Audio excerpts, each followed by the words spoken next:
अरे फौजी भैया, क्या रोज नए नए ग्रंथ पढ़ते रहते हो? बाबा बनने की ठान ली है क्या आपने? अरे बाबा बनने की तो ऐसी कोई बात नहीं है, लेकिन भाई अब दिवाली आ रही है तो मैंने सोचा एक बार इसका, जैसा हमारे दादा परदादा इतिहास बताया करते कि श्री राम जी सीता जी को लेके आए थे रावण का वध करके, तो मैं सोचा एक बार रामायण भी पढ़ लेते हैं। ग्रंथ पढ़े हुए भी जमाना हो गया, पहले हमारे बाप दादा तो पढ़े लिखे थे नहीं, तो मैं सोचा अब हम पढ़ के देख लेते क्या है। जब इसको पढ़ा तो भाई मेरा भी दिमाग घूम गया। भगवान राम के बारे में ऐसा आपने क्या पढ़ लिया? भाई भगवान नहीं कह सकते। अब एक बात बता, राम जी ने रावण को क्यों मारा? दुनिया कहती है वो राक्षस थे इसलिए मारा, ये कहती है ना। तो और राक्षस के कर्म क्या थे? जो मांस खाए, दारू पिए। रावण मांस खाता था दबा के, दारू पीता था, वो राक्षस श्रेणी में आता था ना। बिल्कुल। और यही काम अगर कोई दूसरा करे तो हम उसको क्या कहेंगे? वो भी राक्षस कहेंगे उसको, राक्षस कहलाए ना। बिल्कुल। तो भैया राम जी भगवान की श्रेणी में नहीं आते। एक राजा कह सकते हो, विष्णु जी के एक अवतार थे, एक देवता कह लो, लेकिन कर्म उनके वो कह सकते हो जैसे रावण के कर्म थे वैसे उनके कर्म थे। भाई दारू तो ये भी पिया करते, मांस भी खाया करते, तो फिर मैंने भगवान कैसे मान लूं? भगवान के किसी भी मापदंड पर राम जी खरे नहीं उतरते। लगा ना शौक? ऐसे मुझे भी लगा था। और इसकी गवाही अगर कोई आम आदमी कहता ना तो मैं मान भी लेता भाई झूठ कह रहा हो। और ये गवाही भी कौन दे रहा है?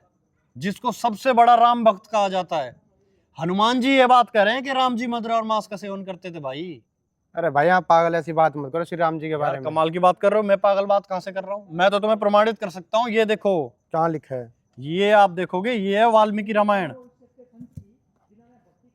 के सुंदरकांड सर्ग 36।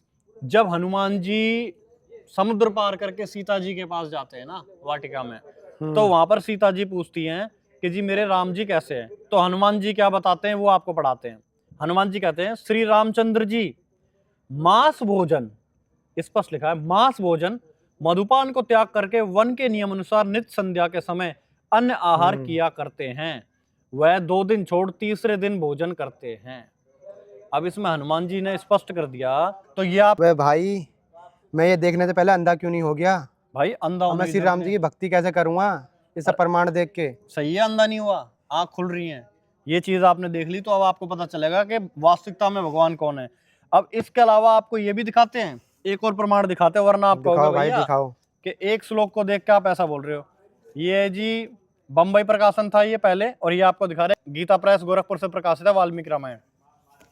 अब कि जैसे देवराज इंद्र सची को सुधापान कराते उसी प्रकार श्री राम जी ने अपने हाथ से सीता जी को पिलाया।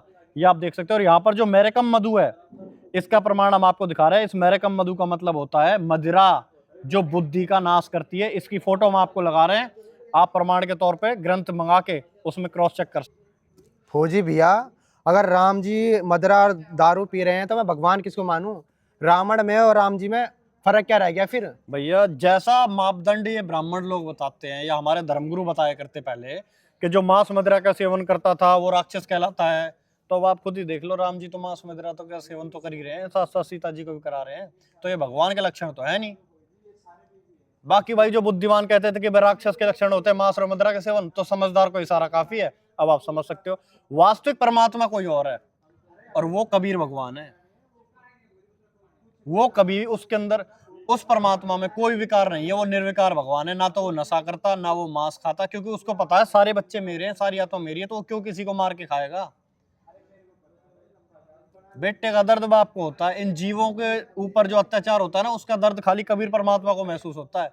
ये इन देवता वेवता को नहीं होता, ये तो जीव के चटोरे हैं भाई। ये तो सही कह रहे हो भैया आप। तो वही चीज है, सही चीज जानो, उस परमात्मा की भक्ति करो जो वास्तविकता में सृष्टि का रचयिता है, जो कबीर भगवान है। इन राम और कृष्ण जी के चक्कर में रहोगे तो कभी मोक्ष नहीं मिलेगा, और इनकी भक्ति से कोई लाभ भी नहीं है। अब तो आपको स्पष्ट हुआ ना जी भैया, बिल्कुल। कि भैया ये आदर कर सकते हो क्योंकि विष्णु जी का अवतार है, लेकिन पूजनीय नहीं है। पूजनीय तो केवल एक कबीर भगवान है। बताओ भैया, मेरे को ये बता दो, मैं कबीर जी के बारे में कैसे जानूं अब? अगर आपको कबीर जी को जानना है तो कबीर जी को जानने के लिए आपको संत रामपाल जी महाराज जी की शिक्षाओं को अपनाना पड़ेगा। जो संत रामपाल जी महाराज जी का ज्ञान है उसको जानना पड़ेगा, तब आप कबीर जी को जान पाओगे। बिना संत रामपाल जी महाराज जी के ज्ञान को जाने आप कभी भी कबीर साहब जी के बारे में नहीं जान सकते। तो उसके लिए बेहतर है कि आप ज्ञान गंगा पुस्तक या जीने हीरा पुस्तक मंगाओ, उसको पढ़ो, और उसके बाद संत रामपाल जी महाराज जी से नाम लेके भक्ति करो और अपना कल्याण करो।